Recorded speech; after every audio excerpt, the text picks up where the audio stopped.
Hi, my name's Ben, and today I turned 40. Now you might be wondering why a middle-aged, bald, short, slightly overweight man with pretty bad anxiety and depression is starting a YouTube channel. Well, I can tell you that no matter who you are, where you're from, or what circumstances have brought you here, that this video will be worth your time.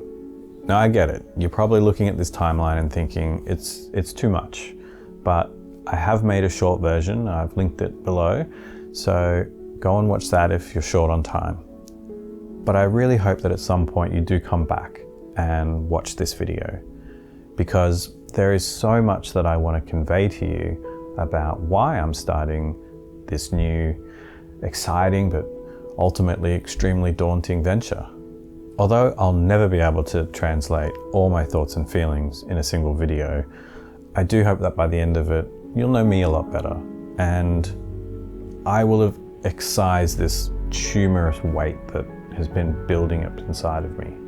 I also know that this won't be the video that I've wanted to make for over 2 years now. It just can't be. And getting to that realization has been an important step for me. Just finishing and releasing this video is another huge milestone. You'll come to learn that most of what's involved with this project is inherently difficult for me. It's the antithesis of what my brain is comfortable with. But it has to be done. I can't keep putting this off. I must have written 24 unfinished scripts. I've fallen into the toolbox syndrome of thinking that I just need this other piece of equipment to truly realize this vision that I have. And then I'll do something and I'll start to doubt myself. I'll start to be overly critical. I'll question everything about why I'm doing this and is it the right thing to do? Then add to this the unrelenting sort of time and energy commitment of being a parent, and you'll soon discover the additional complexity of my son Taj, that 2 years starts to become a little bit more forgivable, but only to a point, because as we all know, time waits for no one. And I feel like I've misspent the majority of my time on this earth, and I really want to change that for my family and for me. No one wants to invest their time in someone they don't know, so I'm going to give you a very abridged version of my life to date. On this day, 40 years ago, in a suburb of Melbourne, Australia, I came into this world. The youngest of 2 brothers to British immigrant parents, I was born into a life of privilege. Not financial, but circumstantial. A straight white male in a first world country. I mean, I dream of winning the lottery, but only in hindsight do I realize that I kind of did from day one. My parents are great too. Not perfect, but for all the big ticket items, they nailed it. I was given many opportunities to try different interests, was given a great education, I had a roof over my head, clothes on my back, I had guidance to help shape me into a decent person, I had their ear when I needed it, I had their time. It was just the 4 of us on the other side of the world to the rest of our family. I was pretty good at most things I tried. A solid athlete, pretty good at tennis and rugby. I learned guitar, I sang, I even played clarinet for a bit. And academically, I did great. But I did have one big flaw though, and it festered and grew into a pretty terrible work ethic. I would realize much later, and probably too late, that this was a core part of my anxiety. I was extremely socially anxious and extremely adverse to really giving anything my all. I didn't need to in order to get by, and I would never realize any of my potential because of it. So school, university, and my career all followed the same trajectory. A straight line. As I got older though, this comfort zone that I'd become so accustomed to started to show the inevitable cracks. feelings of regret, realizations that I was crippling myself for the future by not doing anything sensible with the money that I had, just in general thinking far, far too small. I had learned to just exist in the life that I had, not live in it. Sure, I had dreams, but that's all they were. Movies in my head that I would play over and over again of this life that was potentially possible, but only if I was my best self all of the time, and only with some miraculous leap from where I was now to this imagined future. Of course, aside from some extremely fortuitous event like a lottery win, or anything my wildest imaginings could conjure, was ever going to happen, even in part, unless I did what I hadn't done my whole life: the work. It's an extended period of time, completing all the small steps to get to that leap of a destination that I wanted to arrive at. Obvious when you're looking at your life from 10,000 feet, but on the ground it's a different story. Although I do still imagine a different future, I have, for the first time in my whole life, figured out what I want to do, and I'm dreaming of an attainable reality rather than finding some escape in the ephemeral. And that's why I'm here now, and I'll get to exactly what that dream is a little later.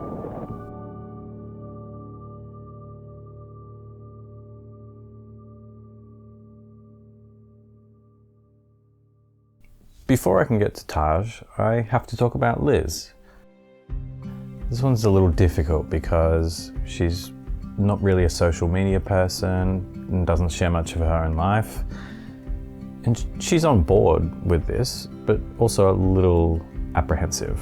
And I am hoping that in time she'll be more willing to share her side of things and to be on camera and be more a part of the public-facing side of things.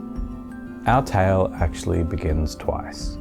Once in the early 90s, when we were at the same school on the Gold Coast, our respective siblings in each other's grades. And again in 2014, when we were both living only 100 kilometers or 62.137 freedom units from that very school, where we fell for each other in a whiskey bar in Brisbane.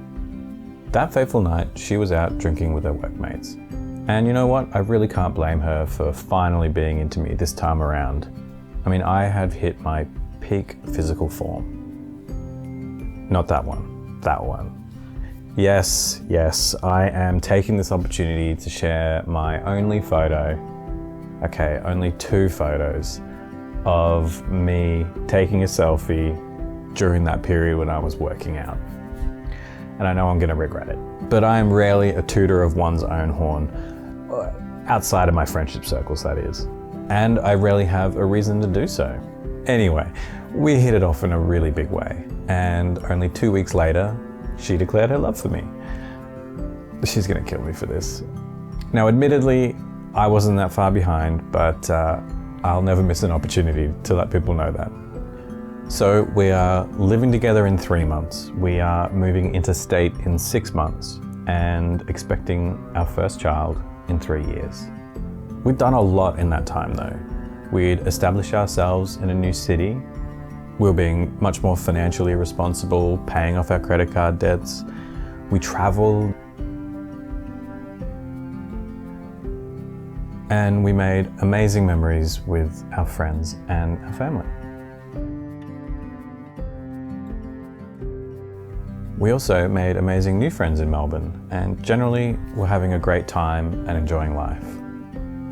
Now, since a baby was on the way, we had to move out of our shared accommodation and get our own place. I had to buy a car, we nested, did all the normal things that a couple does when their first baby's on the way. In fact, we did more on the medical side of things because of Liz's previous ectopic pregnancy and her increased risk profile. But at every point along the way where bad news could come, Liz and the baby passed with flying colours. So life continued to plan as we got closer and closer to the due date.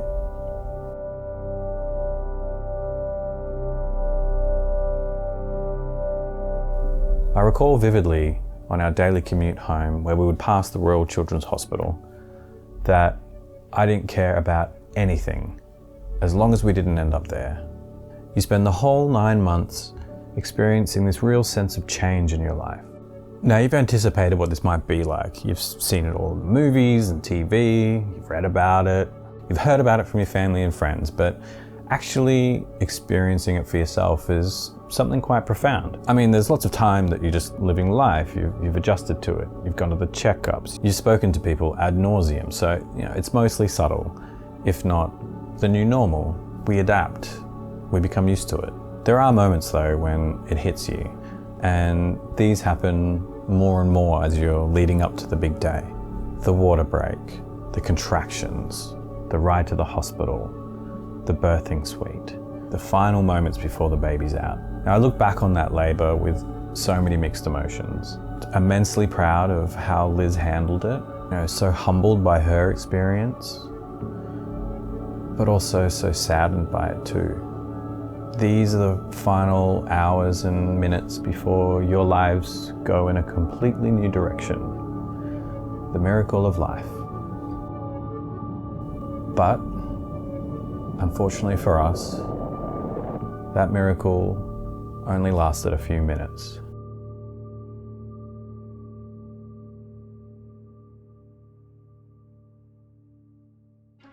Then, very slowly, did we start to realize that something was wrong. He was moved to the resuscitation table and given some oxygen assistance via CPAP. It's clear that his work of breathing is becoming worse. I mean, you're given preparation for this to a degree. The baby will appear blue. It's because the blood isn't oxygenated yet. The baby may not be crying. Again, it can take a few minutes for him to kick into gear. Be patient, don't panic. I'm the type of person that tends to overthink and catastrophize things, so I'm in this haze of becoming a father and cutting the umbilical cord, fighting every instinct that something is wrong. Because it's probably not. No one's really panicking here. I've been told about the resuscitation table. This is probably just a hiccup. But why are there like 8 people in the room now? This doesn't seem right. Then we're told we need to move him to a different room to monitor him. I still thought things were okay, so I followed. In that room, people are more frantic. I had my little finger in the palm of his tiny hand as they're attaching things to him and taking blood samples. The dread was creeping more and more in my mind, but I just stared at his hand and trying to will something to happen. I needed him to move, I needed him to cry, to do something other than just struggle to draw his breath. Then all of a sudden, bam, his little hand wraps around my finger so tightly, and for the briefest of moments I'm elated. I'm thinking that this is it, this we're done, we're past this really scary moment and it's all gonna be okay. And then his arms start raising up like this and I hear the word seizure, and all of a sudden I'm moved aside as more people rush around him. Then it's all kind of slow motion. I don't even really have a clear memory from this point forward. But I do remember outside of the room being told by a doctor that I've never seen before that he's really sick and his blood is acidic, he's hypoxic, and they probably need to move him to another hospital to be able to give him the treatment he needs. I was asked by a nurse if I needed anything, water or a tea. I'm in the most surreal state I've ever been in. It's like this tidal wave of emotions is washing over me. And it was there that I sat with a tea in my hand that I broke down. And I had to go back to Liz and tell her something was wrong. I didn't know what it was. or what was happening now or what was going to happen. And at this point we hadn't slept in over 24 hours, but we're told that we have to pack up and move to another hospital. So we showered and I helped Liz and we got our things, and instead of going home as planned with our new baby boy, Liz went with the Piper team to the next hospital and I had to drive the car and meet them there. I called my mum on that drive and tried to tell her what was happening, and I bawled my eyes out. I think that's the first time since I was a kid that I've ever done that. At the next hospital, Taj is put on a cooling bed. Essentially, they have to shut his systems down to prevent any further damage to his brain. And then later that evening, we're told that he has a potential blood clot in his heart and in his brain, and it could be the cause of everything. But they're conferring with senior doctors around the country because his presentation is baffling and they've never seen anything like it before, and they're just really not sure what caused this to happen or how to proceed. So the decision comes down to, if it is a clot and we don't treat it, we risk the blood clot dislodging and him dying. But in order to treat it, we have to thin his blood, and that can't be done while he's on the cooling bed. If we warm him, we risk more seizures and further damage to his brain, and that could kill him as well. So weighing up all the factors and having all of the doctors consult together, they decide to warm him back up so that we can move him in the morning to another hospital that has better facilities to be able to treat him and find out what's wrong. Unfortunately, during that warming process, he did have more seizures. We stayed in hospital that night in a stark room together, trying to comprehend what was happening, not knowing if we were going to lose him or just how bad the damage was. I didn't tell Liz until much later on that on one of my trips from the room to the bed to see him, I heard some new parents lose their child. And I've never heard screams of grief like that in person. I'll never forget that. But it also just highlighted what kind of a knife edge we were on and what we were potentially facing. So the next day, after somehow getting some sleep, probably because we hadn't slept in almost 40 hours, we ended up at the Royal Children's Hospital, the one place I never wanted to be. And that was to be our home for the next 3 agonizing weeks.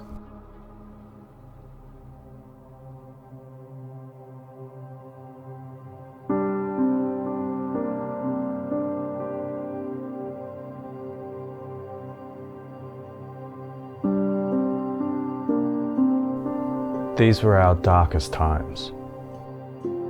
The gravity of the situation was at times unbearable. The conversations with the doctors and social workers were ones that you never hoped to have. Still, no answers or even any certainty to his condition. Having to turn off the life supports and let Taj fight his own battle. Finding hope in early prognosis, and then having that hope pulled out from under you when it was worse than originally thought. Holding him for the first time, covered head to toe in wires and tubes. The dichotomy of feelings as you hold your first child.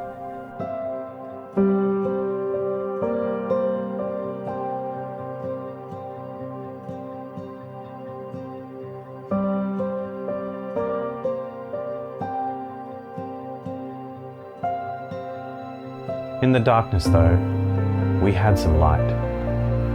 From the family that flew to be with us, to the support we were receiving from our inner circles.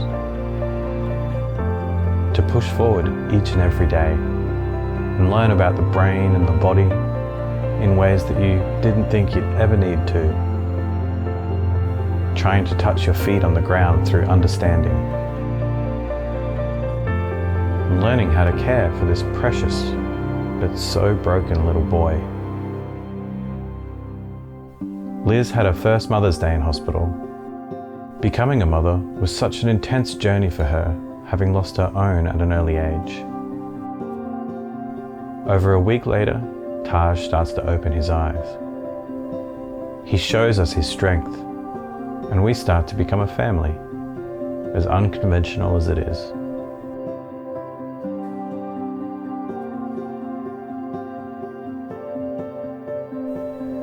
Liz's resilience lifted me when I was lost. And when she fell, I lifted her.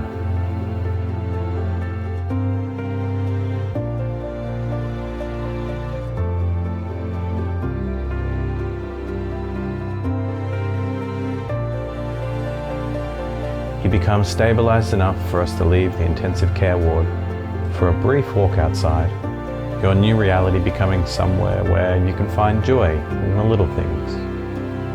Then, after what seems an eternity, you're able to leave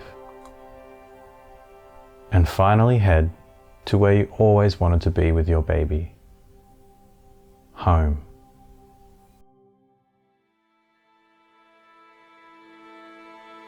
Looking back on it now, I can see how much Taj has taught me.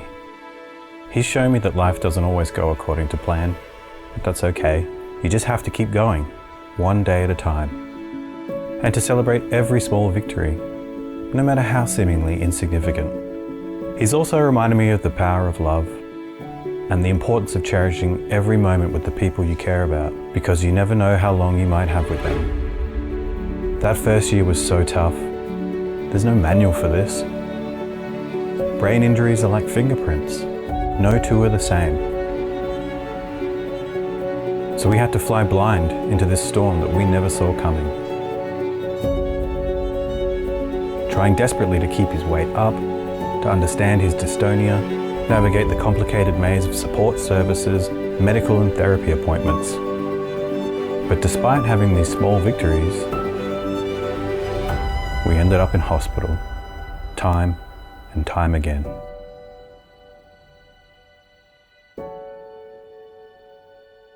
Our visits would eventually make it into the hundreds.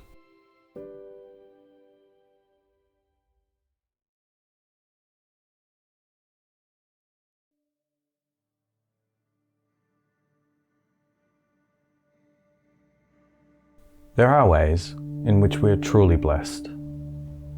Friends we've had for more than 30 years, many for far less, but all who stood by us through the worst of it.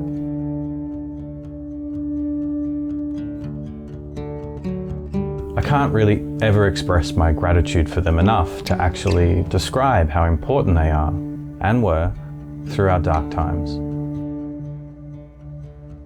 We don't have many friends, but the ones we do have show me the best of what humanity can offer. We don't see them as often as we would like, but I know it doesn't matter. There's a bond that can't be broken. They're family to us. They, and many we hadn't even met before, gave so generously to our GoFundMe. It saved us when our government funding ran out. They've gone above and beyond whenever we have needed them, or been able to come out of our shell to ask. It really highlights the importance of surrounding yourself in life with people who care about you, and of course, in turn, who you can reciprocate that love and respect with.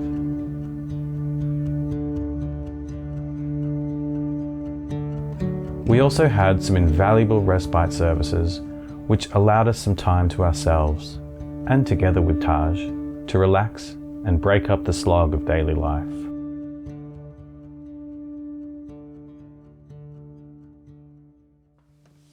In late 2018, we took our first flight with Taj to see family for Christmas, where we discovered, very unexpectedly, that we were going to have another baby. Which has many of its own stories, but ultimately ended up being one of relief and happiness, as our family became a little bigger.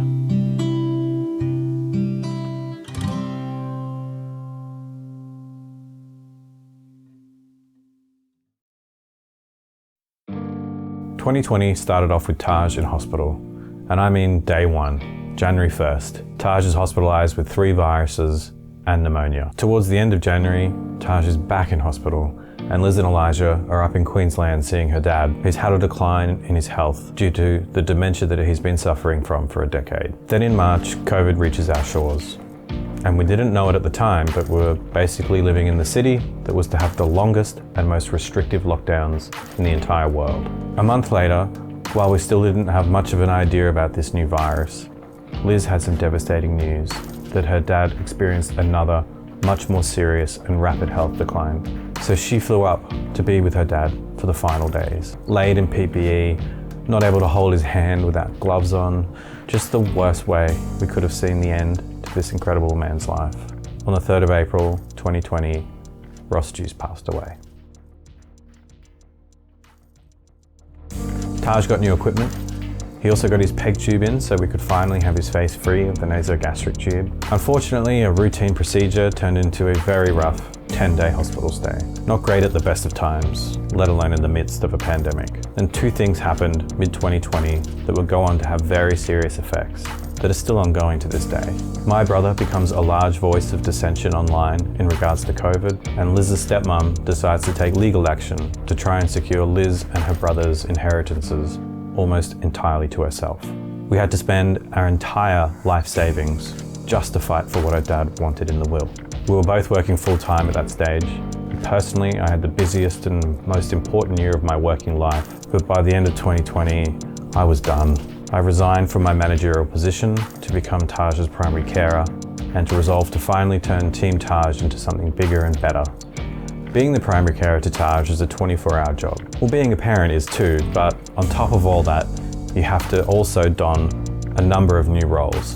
Doctor, nurse, pharmacist, physiotherapist, speech therapist, and so on. His official diagnosis is HIE, hypoxic ischemic encephalopathy. Enough time has also passed for us to further diagnose him with quadriplegic cerebral palsy, and on the gross motor function core skills scale, he is the highest, a 5. So while living with the reality of having a son who is, as the doctors put it, profoundly disabled, you also have to ensure that he gets the appropriate therapy every day, as well as the medications that keep him alive, just to stave off the inevitable.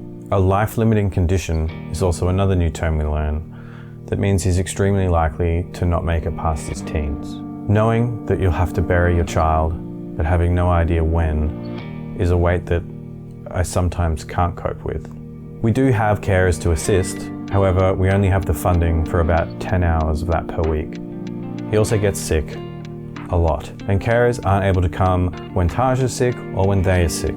So we experience a lot of uncertainty when it comes to having help, or any way to guarantee my time to, finally earn some money for my family, which I've not done for 2 years. Each day, Taj has 7 different medications administered 20 times at 6 different intervals from 7 a.m. to 9 p.m. I have to draw them up to the exact milligram or microgram. These all have to be labeled and bagged in case he's being given them by a carer or we go out anywhere. They have to be with him wherever we go. And that's for a good day. On a bad day, we have to manage him with extra doses of certain medications under strict guidelines, or hold off certain medications in order to not make things worse when he's getting sick. Our requirements have also changed. We're in a time-sensitive situation to sort out our home in order to fit in the equipment required and have the home made accessible.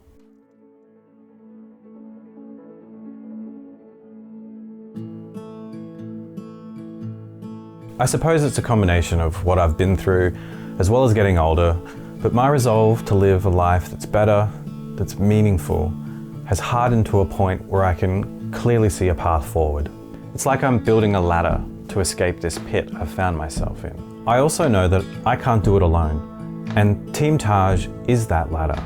Not just built by me, but hopefully many other people.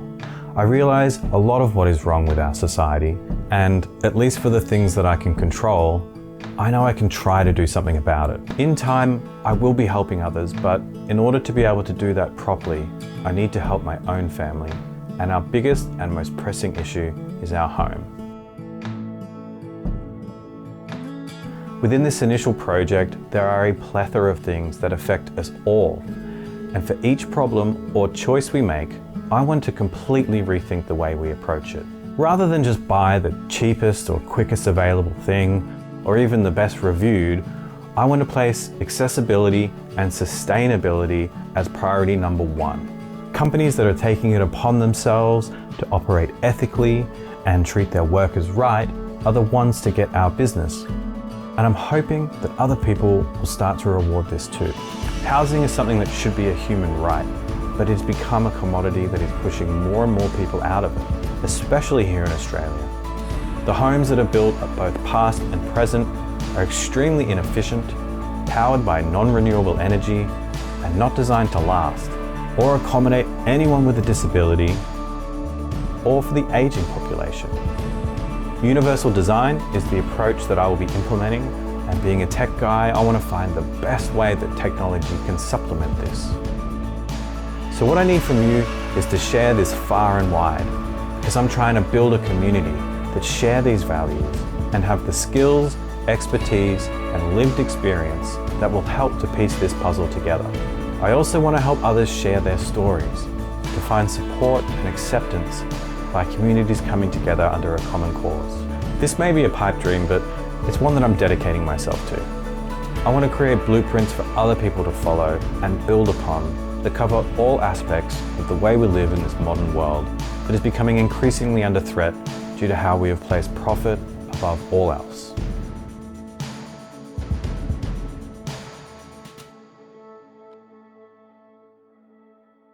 Well, this video hasn't turned out anything like I had envisioned, but that's okay.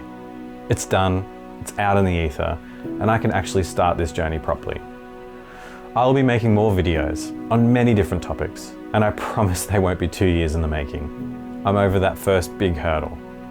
I have, however, realized that it will take time for me to put them together, and there's no way I can grow this channel if I'm only putting videos out here and there. I also want to work with you in real time and have conversations with people that you can contribute to and be a part of. So, in the immortal words of Bill O'Reilly, F it, we'll do it live. Each week, I'll be doing at least one live stream, hopefully more, but that all depends on Taj's health and, well, a bunch of other factors. Stay tuned for more details on the schedule, as I don't want to say anything now that I can't make good on. I'll be streaming right here on YouTube, but you can follow along with our other social platforms as well. So now it's time to see where this new path leads, and I'm hoping you'll come along for the ride with us. Let's learn and grow together.